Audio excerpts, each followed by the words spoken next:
Hey everyone, and welcome to the channel. Today we'll be reviewing the S.H.Figuarts Yamcha, Earth's Foremost Fighter. Now this is the second S.H.Figuarts of Yamcha. The first one was released quite some time ago to coincide with the sort of Saiyan Saga arc that they were creating in the Figuarts line.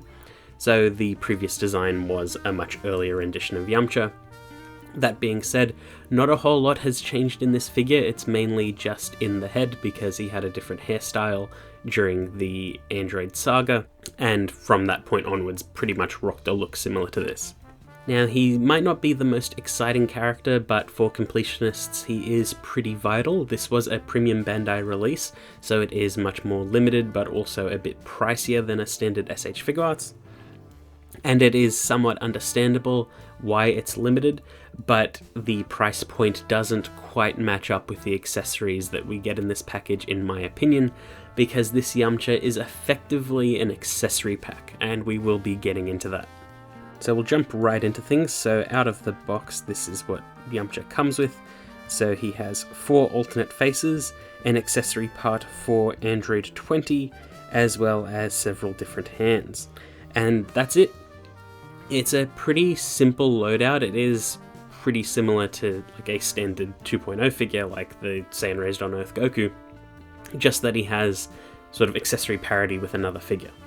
Generally, considering all the other P Bandai releases we've had recently, or at least the ones that I've looked at recently, like say for example all the forms of Frieza that came out last year, even the other Android figures that came out last year, we get a decent amount of accessories, or the engineering is unique, or there is much more paint and detail than is standard with another figure. But here, it's an incredibly basic loadout. It is exactly what you assume it would be, plus the Android 20 parts, but that is also what you sort of expect out of this release, because without those, it would be even lesser of a figure.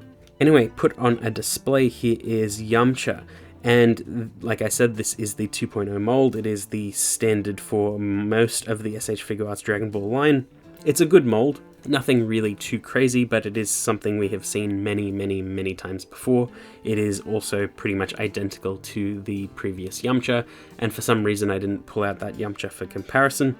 This figure does look like it is pretty long in the neck, and I think that's because Yamcha doesn't have like a shirt underneath the gi, so you see his bare chest, and I think that sort of creates an optical illusion that he is much taller than your sort of standard Figuarts, or it makes his neck look a bit longer.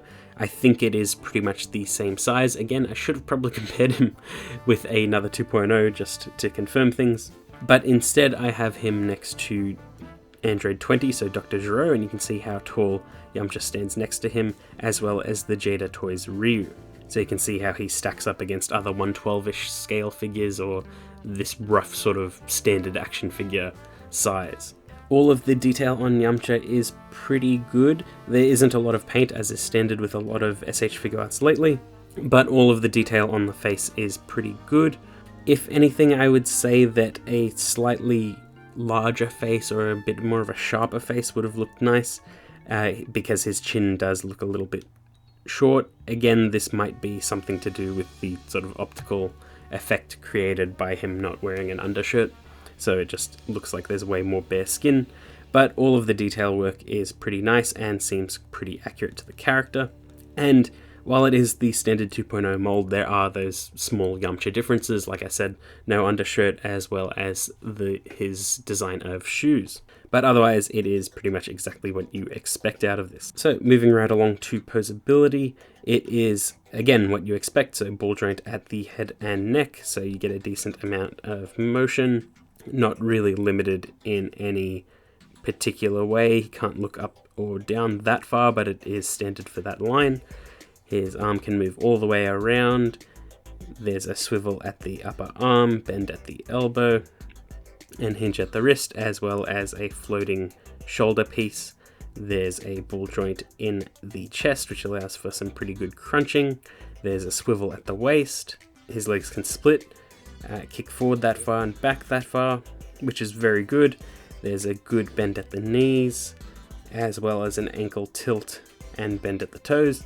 You can also move the belt around, which is again pretty standard for the line. And yeah, that's Yamcha. It's just another 2.0 figure. It's really standard. It's what you expect. I have repeated myself many times in this review. I just want to stress that this isn't anything special. It's a fine enough figure, but it's nothing special. If eventually his aftermarket skyrockets, I don't really see why beyond him just being limited. It's not like an exciting figure in any real way, but it is fine enough. In terms of accessories, Yamcha has 4 faces. So he has the neutral face out of the box, which looks quite nice. He's got a teeth-gritted sort of surprised face. I wouldn't really call it angry, but his pupils are dilated and I like that look. He's got a mouth-open shouting face. And lastly, he has a Gero face. So Gero's hand, or Android 20's hand, covering his mouth and a room for a hand peg to fit in. This is effectively Android 20's accessory because you've got to basically hook up Android 20 to him. And once you do, it looks really good. You can make some nice displays with this, but there is one more accessory, which is the piercing hand. So there's a part to hook around Yamcha's back as well as his torso, and then you can remove Android 20's arm and line everything up, and it looks like he's stabbing right through Yamcha. I do like the added little detail of the hand puncturing out of the back, because there's a new orange part that makes it look like the gi was actually burst through, and I think that was quite clever. It is a little bit awkward lining this stuff up, and the clips seem somewhat fragile and click in really solidly, so taking them off is a little bit of a concern. But overall, it is a really nice accessory, and it seems like Yamcha as a figure basically existed for this moment, which is a little bit of a shame that they couldn't really come up with anything too much more exciting. Like, he could have come with a simple effect part or something, make the pack seem a little bit more exciting or a little bit more interesting for people to go and grab. But it is nice to be able to recreate a scene like this and have a simple Android Saga Yamcha without having to hunt for like the incredibly rare and expensive Saiyan Saga one. One, because it was like the only Yamcha at the time, and 2, because it came with a Cyberman. But overall, pretty decent. You can get a good amount out of it. If you know how to work a 2.0 body, you can have a bit of fun with this figure, and he matches up with all the other Z fighters perfectly. But yeah, that's pretty much it. He's just very basic, unexciting. It is nice, the accessories that he comes with for Android 20, but he basically becomes an accessory pack at that point.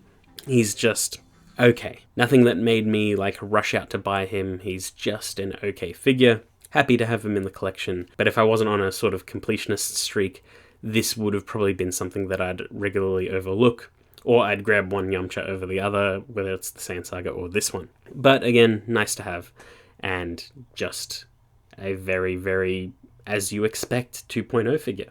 But yeah, that's pretty much it. I hope you enjoyed that video, and I will see you all next time.